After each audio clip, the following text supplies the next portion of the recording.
Matruelle à la main, le geste sûr. Pascal scrute chaque centimètre carré de cette minuscule parcelle. Là, j'utilise ma truelle, mais parce que je veux pratiquer des coupes qui soient très lisibles. Mais je vais descendre après, et là, ça va être la pioche. C'est un chantier un peu particulier pour lui. Blésois, il est né dans l'ancienne maternité située à quelques mètres de là. C'est un lieu, enfin, je veux dire, c'est dans ma mémoire, c'est très présent, effectivement, que l'endroit où je travaille, où je fouille, est proche de l'endroit où je suis né, c'est évident. Oui. Ça a été une zone de sépulture et qui ensuite a été remaniée.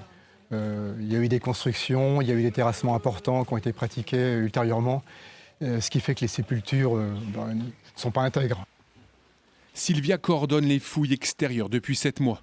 Dans ces jardins de l'Hôtel-Dieu, ancien hôpital, mais surtout ancienne abbaye bénédictine, il a été mis au jour 2 sarcophages, datés de l'époque mérovingienne.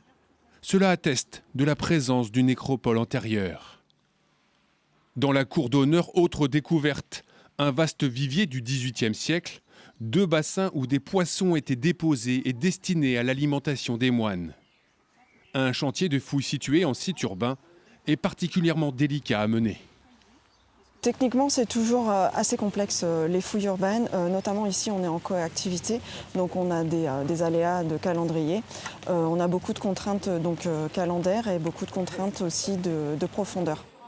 À l'intérieur, Thomas nous conduit dans les travées de l'ancienne abbaye. Au premier étage, les archéologues ont fait la découverte de peintures murales médiévales dissimulées derrière une voûte. On a trouvé plus de 70 fragments dans du pain, dont un fragment qui est très bien conservé et qui donne une idée des motifs représentés. L'abbaye bénédictine qui jouxte l'église Saint-Nicolas était un point stratégique de passage, carrefour d'une voie romaine et de la Loire. Les fouilles archéologiques vont se poursuivre, mais le site est immense, 6500 mètres carrés, il faut donc faire des choix. L'Hôtel-Dieu sera ensuite entièrement réaménagé en 91 appartements, avec une vue imprenable sur le fleuve Royal.